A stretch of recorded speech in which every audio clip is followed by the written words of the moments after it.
The gaming industry is literally never going to learn. They are the actual definition of insanity, doing the exact same thing over and over again and somehow expecting a different result. And I think it's funny and incredibly telling as to why everybody has become so incredibly tired of the AAA gaming industry and are leaning more towards AA games and even indies as well. Hell, Expedition 33 and the backlash that game is getting online because apparently winning too many awards and being too good of video game is a problem for a lot of people. But the thing is, Expedition 33 is literally the reason why this video is being made. You see, during the Game Awards, we were left with the one more thing. And instead of getting Half-Life 3 or just any other game in general, we got a game called Highguard. Basically, the Thesaurus Temu version of Overwatch. When you put those two words together, Highguard and Overwatch, they're basically the exact same thing. Except this time,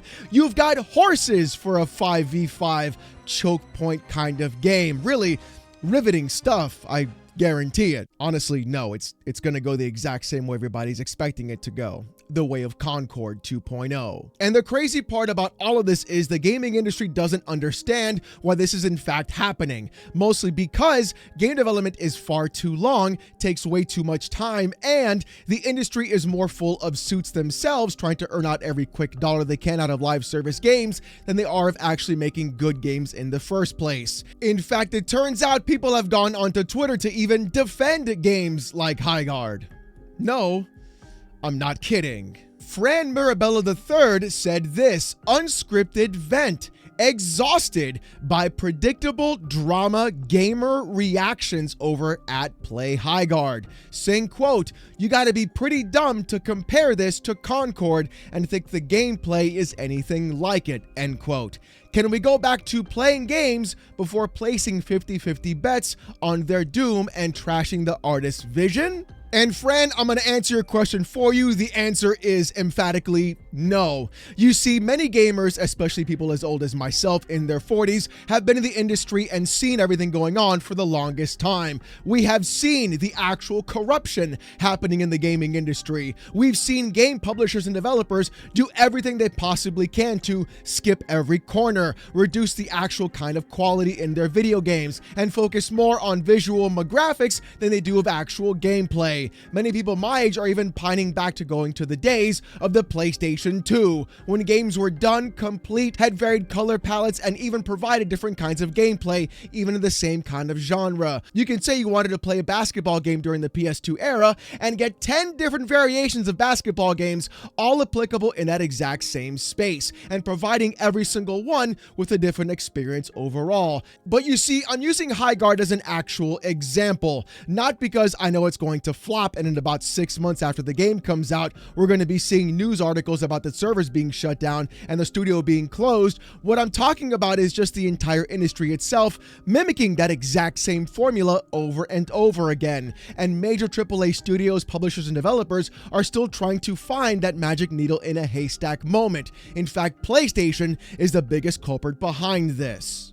Because according to PC Gamer back in August of this year, here's what PlayStation even said themselves, saying, quote, "After canceling 8 of the 12 live service games Sony promised to release by 2025, PlayStation Studios boss says, the number doesn't really matter. What is important to me is having a diverse set of player experiences. I don't want teams to always play it safe, but I would like for us, when we fail, to fail early and cheaply."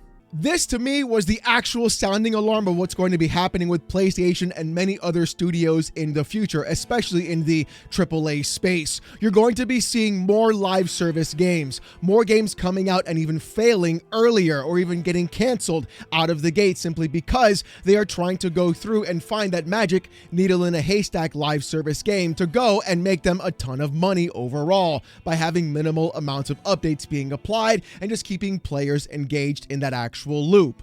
The actual Fortnitification of the gaming industry truly is abhorrent to see. Everyone having that same exact art style, everyone trying to do the exact same thing, and nobody succeeding overall because these suits and companies don't realize that people have a very limited amount of time during their day. And why would they pick your live service game over the one they've already invested hundreds of hours into in the first place? You'd have to do something really drastic and different to make that happen. And instead of actually taking chances and risks, what they're doing is trying to take any other IP they've had before and create it into a live service title, but turning on at the same time and basically just canceling all of them. But PlayStation isn't out of the woods yet, because you're clearly seeing that there are 2 live service titles that they're still trying to bank on specifically. One of them is Fair Games, which has had a very rough and tumultuous development cycle. And honestly, I'm incredibly shocked that this game hasn't been canceled just yet either, seeing as how Jade Raymond left the studio, which is the entire reason why PlayStation built that studio in the first place, and just the fact that really this looks pretty much like exactly what you would expect. Corporatized,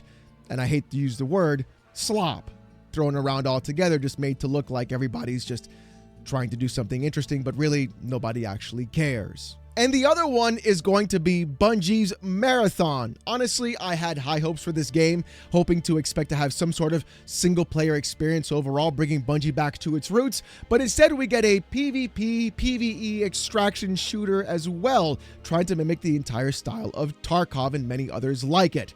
The thing is, though, Marathon's debut didn't really go so well at all for them, actually, and basically pushing the entire title back a year, we find out yesterday there's been a few updates. According to Shinobi, Marathon launches in March of 2026 with a new 22-minute Vidoc with new info and features.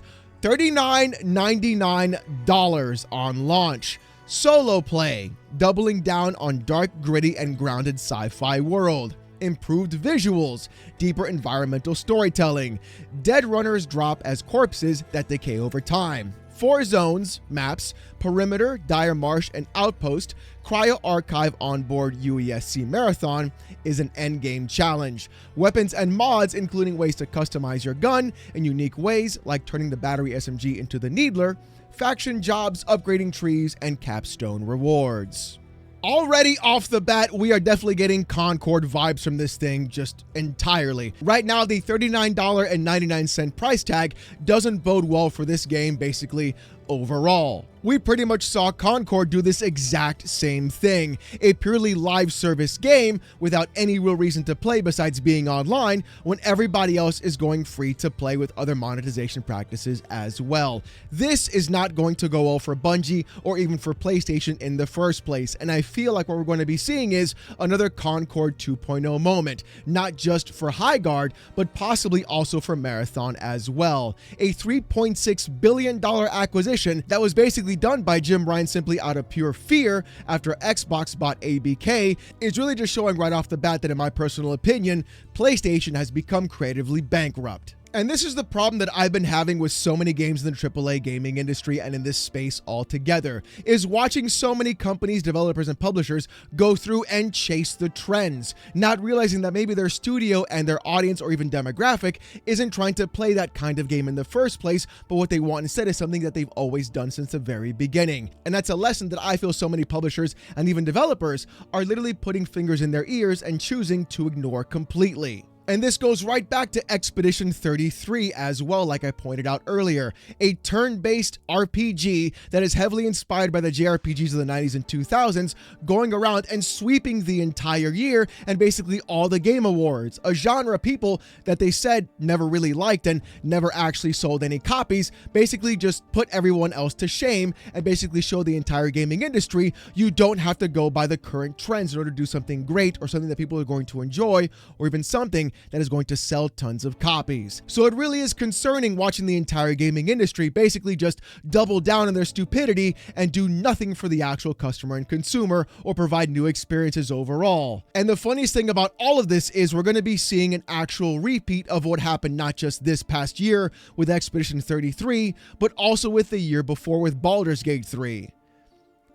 And the gaming industry still won't learn this lesson. Because according to Shinobi, Larian Studios confirms Divinity is going to be turn-based. It's a turn-based RPG featuring everything you've seen from us in the past, but it's brought to the next level, says CEO Sven Vincke. With the actual quote from Sven on the interview from Bloomberg saying this, quote, "This is going to be us unleashed, I think," said Vincke, going to add that Divinity is still a turn-based RPG featuring everything you've seen from us in the past, but it's brought to the next level, so fans can expect to see all the gameplay styles that they love from Original Sin and Baldur's Gate 3, but refined. In fact, he even promised that Baldur's Gate 3 was a good game, and I'm proud of it, but I think this one is going to be way better, which is a huge statement considering many see Baldur's Gate 3 as a genre-defining release. We called it one of the best RPGs ever made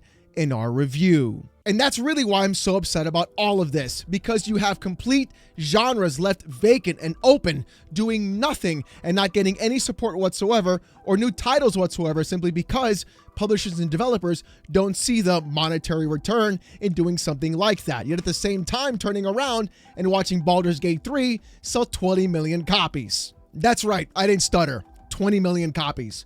20 million copies of a turn-based role-playing game that basically hasn't had a sequel to that actual IP in 20 plus years, that was completely restricted to only the personal computer. A true CRPG. That's right. Yeah. That's insane in today's day and age. The fact that Baldur's Gate 3 was that successful after every other roadblock that was put in front of it as well. And the same thing with Expedition 33. Turn-based JRPG, or JRPG if you want to be the French about it, that people really thought would never make sales again. I'm sure Square Enix is basically eating crow watching this entire thing happen as well. And that's what really concerns me and drives me crazy about all of this. Seeing companies like PlayStation push live service so incredibly hard, or push the Horizon series so incredibly hard over and over again, when you've got so many other IPs in the back catalog that they could bring back today, right now. If you want to talk about JRPGs, Rogue Galaxy and Legend of Dragoon are sitting right there to be remade, yet they've done nothing with them. Bungie doing the most insane thing possible and not even going back to their roots of Marathon correctly in the first place, and making a good atmospheric horror first-person shooter that really would define what they've done their entire time being a studio. Instead, they're going to make a really weird acid-tripped extraction shooter where they stole everybody's artwork. But the thing is, though, it's not all sunshine and rainbows for Larian, because it turns out there's some criticism heading their way too. And it's because of their use of AI. According to IGN, Larian Studios, developer of Baldur's Gate 3 and the just announced Divinity, is apparently using generative AI behind the scenes. The backlash has been swift and loud, and now Larian founder and game director Sven Vincke has responded to clarify his remarks. This is going to be the most interesting thing to see with this entire development of Divinity itself. Larian has always been very upfront in what they've been doing with their entire games through the development process. And the thing is, though, it turns out these comments were really just out there and blasted more than anyone could ever imagine. But you know what? We're not going to stop there. Here's what Sven had to say himself on Twitter. Sven on Twitter said this: "Holy fuck, guys. We're not, quote, pushing hard for or replacing concept artists with AI. We have a team of 72 artists, of which 23 are concept artists, and we are hiring more. The art they create is original, and I'm very proud of what they do. I was asked explicitly about concept art and our use of generative AI. I answered that we use it to explore things. I didn't say we use it to develop concept art at all. The artists do that, and they are indeed world-class artists. We use AI tools to explore references, just like we use Google and art books. At the very early ideation stages, we use it as a rough outline for composition, which we replace with original concept art. There is no comparison. I talked about how we use machine learning here if you'd like to know more, with a link to the actual GameSpot article. We've hired creatives for their talent, not for their ability to do what a machine suggests, but they can experiment with these tools to make their lives easier." Now, this is where things are going to get sticky, and I think people are getting too black and white about the entire thing. Here's the issue. Do I like what AI is doing to the gaming industry? Absolutely not. The massive increase in prices for actual hardware, the inability for customers to go through and buy specific pieces of hardware simply because these companies are now investing inside of the AI bubble and then causing the AI bubble to in fact collapse, and the actual replacement of jobs is not a good thing at all. However, with all that being said, it is very clear and apparent generative AI usage and even AI usage in general is going to be part of the gaming industry moving forward, simply because we're already seeing the ramifications of that right now. Call of Duty did that exact same thing this past year with their release, where they basically just got called out for their artwork simply because they were using AI-generated imagery inside of their actual game rather than providing artwork themselves or using it as a reference. And I think that's really the biggest issue about all of this. I think people are more concerned about the fact that AI is being used, and the immediate jump is you're going to go ahead and fire these people and use AI art instead of the actual artwork itself. And honestly, I don't think Larian Studios is that kind of developer or even publisher to do that in the first place. I feel like they've always been very upfront with what they're doing, and even their attempts to go through and provide information to the actual customer and consumer of not only how their game is being made, but what happens in the studios on the back end as well. And that's honestly a good thing. The more transparent, the better.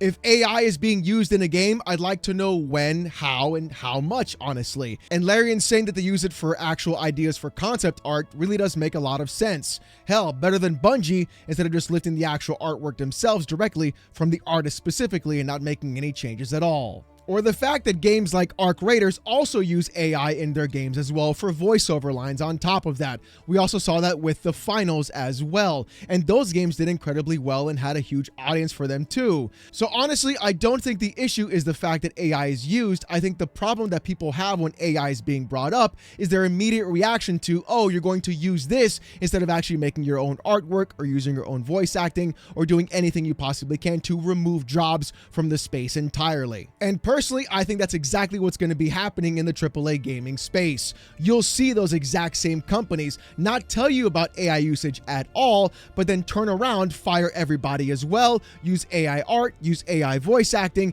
and then provide you nothing more than slop while charging you $80 for that video game, and then decrying how poor they are and how much money you have to give them, even though they're saving all that money on the back end instead of paying their actual employees or hiring proper artists and voice actors. To me, AI is going to be a tool, and we're going to be seeing it being used more and more in the gaming space. The difference to me, though, is the actual amount of how that tool is being used and the ramifications of that tool being used inside of that space altogether. Did they use generative AI and then fire their entire art staff? Or, like Larian's doing it, did they use AI to get ideas for concept art and then make their own artwork as well, and then apply it to the game and then go from there? That's a whole different story and ballgame, because clearly, like Sven said, he could just use Google at the same time and it'll be the exact same thing. But regardless about how you feel about AI or its usage in game development, one thing is absolutely still for sure. The AAA gaming space is not learning any lesson that it's been taught over the past 3 years about games in general or what people actually want out of video games. And seeing things like Expedition 33, the hype for Divinity, and even Baldur's Gate 3 completely sweep the entire year is just proof to show that the gaming industry has a lot more to learn, and clearly all they're trying to do is dig in your wallet for as much money as they possibly can. I really hope that one day PlayStation and even Xbox can go back to their roots and really find new ways of bringing to life all the IP that they have sitting in their back catalog, literally doing nothing and providing new experiences not only for new players, but also older ones like myself alike, that really people could actually enjoy altogether. Take a risk, gaming industry. Who knows? You might be the next Baldur's Gate 3. And the biggest lesson I hope companies like Xbox, PlayStation, and so many other AAA development studios learn is they don't have to water down their games to reach mass market appeal. They can make a game that is set for a specific genre, a different style, or even a whole different kind of category, yet still be so good that it can cross those boundaries of hardcore gamer to more casual overall in the first place, and bring in new people into the fold who enjoy that kind of game and become customers for a very long time. And that's going to be how the gaming industry grows, not by trying to get the casual gamer who only plays games on their phone or the occasional occasional ball gun game, but the games that literally cross those divides simply because they're so good in their own genre and their own style. The last thing you should want to see as an actual fan of video games is another sad dad walking simulator or another 5v5 choke point shooter. I know I'm not the only one who's sick of that right now. So you know what, gaming industry? Do better, because if you don't, other people will. And it turns out you've been getting your teeth kicked in for the past few years already. But you know what, ladies and gentlemen, I want to hear what you guys have to say about this in the comments section down below. Are you excited for Divinity? Are you excited for even Marathon? And honestly, are you really worried about where the AAA gaming space is going to be going in the future? Because I really sure am. I want to hear what you guys have to say. If you want to see more of this kind of content though, more PC port reviews, gaming news, Steam Deck videos, fanboy content, or even live streams every Saturday night, 8:45 p.m. Eastern, subscribe to the channel. We're on our way to 99,000 subs. And I just want to say thank you guys so very much. If you want Discord access or emotes during live streams, become a YouTube member. It's as low as $1. If you don't want to spend the buck, don't sweat it. Just show up Saturday nights live, 8:45 p.m. Eastern, right here on this channel as I wear a banana suit and get insulted by 800 people with AITTS. Trust me, you don't want to miss it. With all that being said, though, thank you guys so much for watching. Hope you have a great one, and I'll see you gooners next time. Peace!